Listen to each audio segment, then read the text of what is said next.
Hello viewers, Tollywood story এক্সপ্লেনারে তোমাদের সবাইকে স্বাগত জানিয়ে পরশুরামের আজকের পর্বের রিভিউ আমি শুরু করছি। শুরুতেই দেখা যাচ্ছে আরাধ্যা কবিরের সঙ্গে দেখা করতে জেলে গেছে। সেখানে তাকে বলছে, আমার শ্বশুরমশাইয়ের ইমেজে একদম কালি মেখে গেছে, উনি ভাইরাল হয়ে গেছেন। উনি ফোন করে তার লোকেদের দিয়ে ক্লাস তৈরি করতে চেয়েছিলেন, মানে একটা ক্যাওয়াস তৈরি করতে চেয়েছিলেন আর কি, যাতে সেখানে পুলিশ আসে, প্রেস আসে, লাট্টু পিকোর টিসিটা হয়ে যায়, যাতে ওদের উপর চাপ সৃষ্টি হয়। কিন্তু উল্টোটাই হলো, চাপে পড়ে গেলেন আমার শ্বশুরমশাই। আর শুধু একজনই এই খেলাটা ঘুরিয়ে দিল, সেটা হলো পরশুরাম। তখন আবার কবির পরশুরামের উপর রেগে যায় আর আরাধ্যাকে জিজ্ঞাসা করছে, তুমি জানো যে কে এই পরশুরাম? আরাধ্যা বলছে, আমি জানি না, কিন্তু তোমার বন্ধু ডোডো ও কিন্তু জানে, ও মুখ খুলছে না। কবির বলছে, ও এনকাউন্টারের ভয়ে মুখ খুলছে না, কিন্তু ডোডো বাদে আরও একজন, লাট্টু, সে জানে যে পরশুরাম কে। ওর মুখ থেকে কথা বের করো, মানে যে পরশুরামটা কে। তুমি যদি ওই লোকটাকে খুঁজে না বের করো, তাহলে আমি সারা জীবন জেলেই পড়ে থাকবো, আমাকে আর এখান থেকে বের করতে পারবে না। যখন আমার ড্যাডির মাস্টার প্ল্যানই ফেল হয়ে গেল, তখন আই ডাউট যে কোর্টে কী হবে।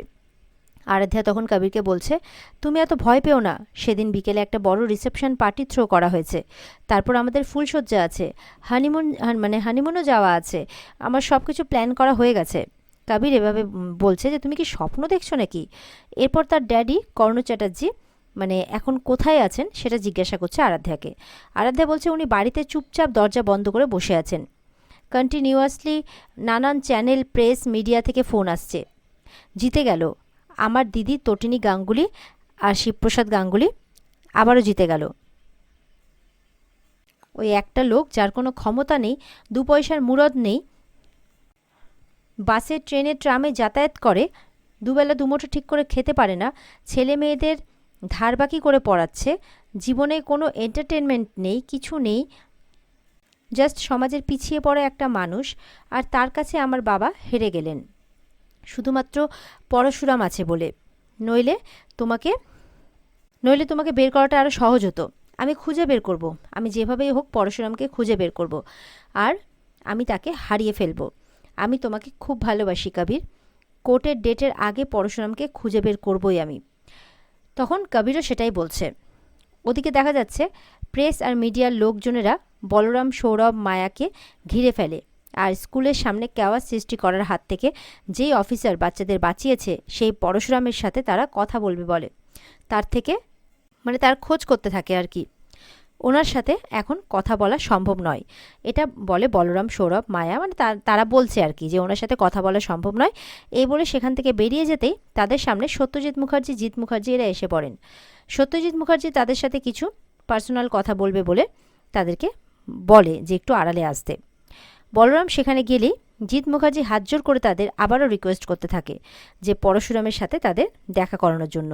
জিৎ মুখার্জি আরও বলে, বোঝার চেষ্টা করুন, এটা আমার মেয়ে জামাইয়ের জীবনের ব্যাপার।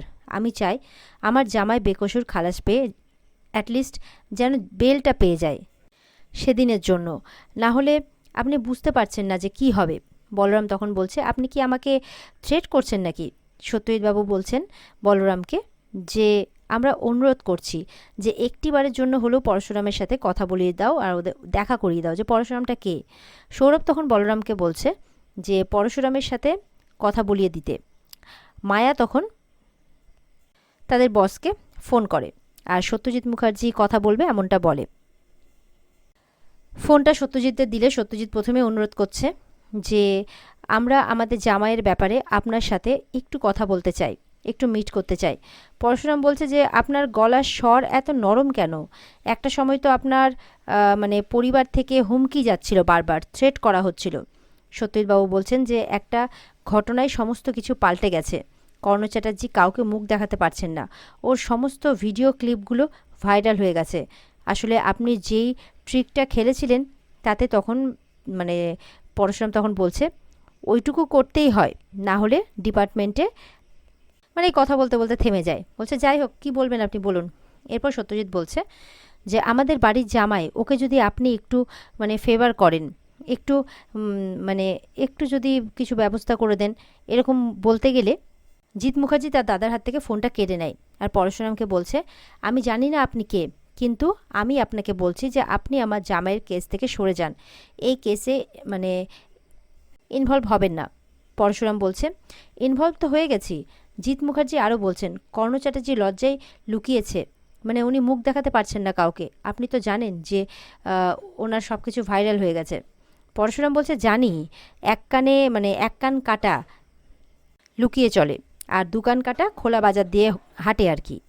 জিৎ মুখার্জি বলছে যে ওটাই আপনাকে বলছি, এখন সে খোলা বাজারে নামবে, পুরো দলবল নিয়ে নামবে। শিবপ্রসাদ গাঙ্গুলি, তটিনী গাঙ্গুলি, এদের পুরো পরিবারকে ঝাঁঝরা করে দেবে। আপনি ওকে চেনেন না, আমি ওকে চিনি। পরশুরাম বলছে, জানি, ওকে চেনেন না, আমি ওকে চিনি। পরশুরাম বলছে, জানি জানি, আমি সবটাই জানি। কোন কোন কেসে আপনি ওর সাথে জড়িয়ে আছেন আমি সেটাও জানি, এইভাবে বলছে পরশুরাম। জিৎ মুখার্জি এটা শুনে কিন্তু অবাক হয়ে যান আর জিজ্ঞাসা করেন, কি বললেন আপনি? পরশুরাম তখন তাকে বলছে যে হ্যাঁ, সমস্ত ফাইল তৈরি হয়ে গেছে আর ঠিক সময়ে আপনাকেও তুলে নেওয়া হবে, ফোনটা রাখুন, এই বলে। আর বলছে, চিৎকার করবেন না, কারণ আমি আবার চিৎকার সহ্য করতে পারি না।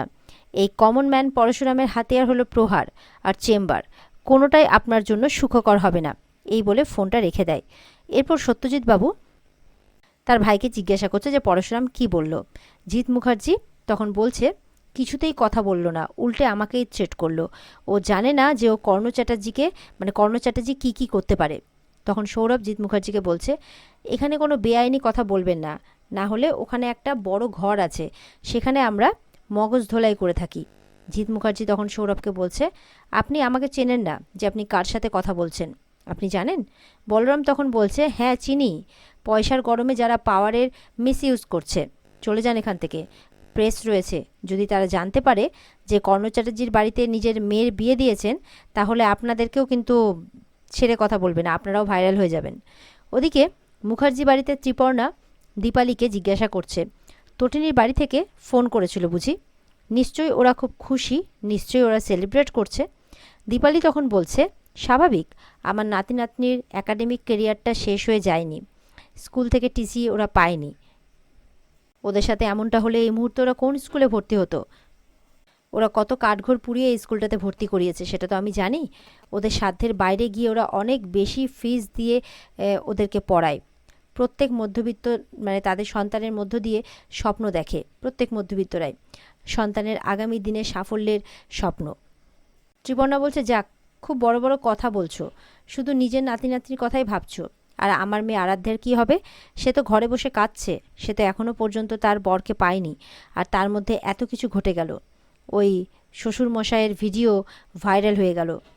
আর ভূমি তখন সেখানে এসে বলছে, যেমন কর্ম তেমন ফল তো পেতেই হবে, তাই না? আমি তো ভাবতেই পারছি না যে একজন ভদ্রলোক দুটো শিশুর ভবিষ্যৎ নষ্ট করার জন্য গুন্ডা লাগিয়ে তাদের স্কুলের সামনে বোমা ফেলার চেষ্টা করতে পারে, গুলি চালানোর চেষ্টা করতে পারে, ক্যাওয়াস ক্রিয়েট করার চেষ্টা করতে পারে। কোনোদিনও ভেবে দেখেছ যে উনি কতটা নিচে নেমে গেছেন? ত্রিপর্ণা তখন বলছে কাঁদতে কাঁদতে, নামবে না? কেন নামবে না? ছেলের জন্য এটুকু করবে না? তখন ভূমিকা বলছে, সত্যজিৎ মুখার্জি বলছে ভূমিকা আর কি, যে ছেলে তো একজন ক্রিমিনাল, তাকে সাজা তো পেতেই হবে।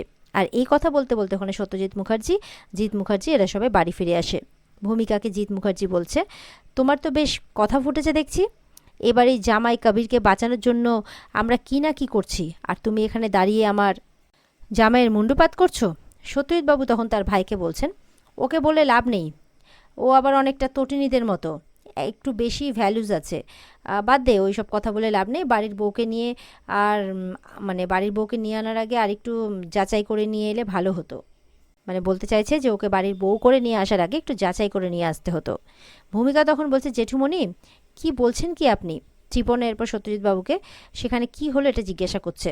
তখন সত্যজিৎ বলছে, যে অফিসারের কেসটা হ্যান্ডেল করছেন, যে অফিসার এই কেসটা হ্যান্ডেল করছে তাকে পেলাম না, অবশ্য ফোনে কথা বললাম, ভীষণ একগুঁয়ে একটা মানুষ এই পরশুরাম। দীপালি বলছে, সেটাই তো হওয়া স্বাভাবিক। সত্যজিৎ তখন বলছে, হ্যাঁ সেটাই স্বাভাবিক, কিন্তু এর ফলে তটিনীদের পরিবারের কী ঝড় উঠতে চলেছে তুমি বুঝতে পারছো না। ভূমিকা বলছে, কোনো ঝড় উঠবে না, কেউ কিচ্ছু করতে পারবে না। জিৎ মুখার্জি তো গলা ফাটিয়ে ফাটিয়ে বলছে, কর্ণ চ্যাটার্জি বদনাম হয়ে গেছে, সমস্ত ভিডিও ক্লিপ ফুটেজ ভাইরাল হয়ে গেছে, উনি মুখ লুকিয়ে বসে আছেন, উনি কি ছেড়ে দেবেন নাকি? অত সহজে ছেড়ে দেবেন না। চরম আঘাত করবেন, আর ওই আঘাতের সাফার করবে গাঙ্গুলি পরিবার। এদিকে তটিনী বাড়িতে সবাইকে খাবার সার্ভ করছে। তো ফার্স্টে ডাল তরকারি সার্ভ করছে, স্যালাড সার্ভ করছে। তো লাট্টু বলছে আমি এসব কিছু খাবো না, আমি শুধু মাটন দিয়ে খাবো। তারপরে পিকোকে দিতে যাচ্ছে, পিকো তাই বলছে আমি শুধু মাটন দিয়ে খাবো। তখন তার মা বলছে তাহলে ডালটা কেন বানালাম শুধু শুধু? তখন শিবপ্রসাদ বলছে আহা, ফ্রিজে তুলে রাখো না, রাতে হয়ে যাবে। বলে না, আমি ফ্রিজে রাখা খাওয়া পছন্দ করি না, আর তাছাড়া ফ্রিজে রাখা খাবার গরম করে খাওয়াটাও ঠিক নয়। আমি সবসময় চেষ্টা করি যে বাচ্চারা যাতে ফ্রেশ খাবার খায়। তখন পিকো আর লাট্টুর পাতে তো অনেকগুলো করে মাংস দিল, আর পরশুরামের পাতে দিল 1 পিস মাংস, তারপরে 1 পিস নিজের জন্য রাখলো। তো এবার পিকো খেতে গিয়ে ব্যাপারটা লক্ষ্য করে, বলছে যে পায়ের পাতে 1 পিস মাংস কেন, আর দেবে না তুমি পাকে? তখন তার মা বলছে হ্যাঁ হ্যাঁ দেবো তো। তখন নিজের ওই 1 পিস মাংসটা তার পাকে দিচ্ছে, মানে তার বরকে দিচ্ছে। তো বলছে এই তো। তখন তো পরশুরাম দেখছে না না, এ কি তুমি খাবে না? তখন বলছে যে মাংস যখন হয়েছে আমরা সবাই খাবো, আমরা খাবো, তুমি খাবে না এমনটা হয়? তখন বলছে না না, তোমরা খেলে আমার পেট ভরে যাবে, খাও না, মানে পিকোর মা বলছে। তখন সে ডাল দিয়ে খাচ্ছে। তখন বলছে না না, এরম করলে হয় না।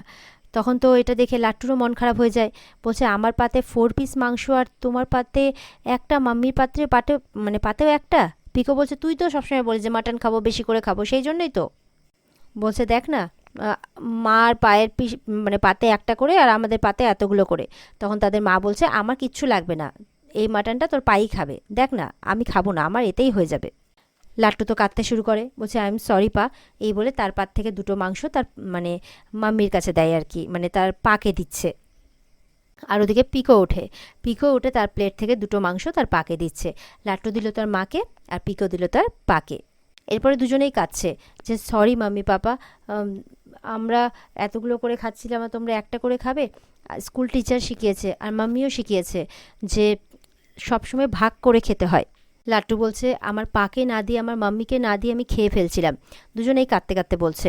আর তাদেরকে দেখে তাদের মা বাবারও মন খারাপ, আবার কোথাও না কোথাও গর্বেও বুকটাও ফুলছে যে তারা এতটুকু বয়সে কতটা বোঝদার হয়েছে। পিকো কাঁদতে কাঁদতে বলছে আমি সেলফিশ নই, আমার পা আর মাম্মি মাটন খাবে না আর আমি খাবো, আমরা সবসময় শেয়ার করে খাবো সবসময়। এইসব কথা শুনে তাদের মা বাবার চোখে জল। তখন তার মাও কাঁদতে কাঁদতে বলছে সত্যি এই সমস্ত কিছু না আমার বাড়িতে কোনোদিনও আমি দেখিনি। ওই সত্যজিৎ মুখার্জির বাড়িতে, কর্ণ চ্যাটার্জির বাড়িতে কোনোদিনই এই সব কিছু হয় না। তারা তো যখন তখন রেস্টুরেন্ট থেকে, বাইরে থেকে খাবার অর্ডার করে খায়, যত খুশি তত খায়, কিন্তু এই জিনিসটা শুধুমাত্র আমাদের মধ্যবিত্ত পরিবারেই দেখা যায়, এই একতা, এই ভাগ করে খাওয়া। তখন শিবপ্রসাদ বলছে হ্যাঁ ঠিকই বলছো, এটা শুধুমাত্র আমাদের মধ্যবিত্ত পরিবারেই আছে। এরপর লাট্টু কী করে, তার পাকে খাবার খাইয়ে দিচ্ছে। ফার্স্টে পিকো তার মাকে বলে যে তার মা আগে একটা বাইট দিক, তারপরে তারা খাবে। তার মা তাই করে।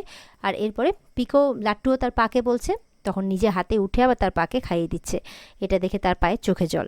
আর এখানে আজকের পর্ব শেষ হয়ে যায়। তো বন্ধুরা, এই ছিল আজকের পর্বের রিভিউ। ভালো লেগে থাকলে পর্বকে লাইক কমেন্ট করে জানাতে ভুলবে না, আর আমাদের সাথে জুড়তে চ্যানেলকে সাবস্ক্রাইব করতেও ভুলবে না। দেখা হচ্ছে আগামীকালকে। সবাই ভালো থাকবে। টাটা।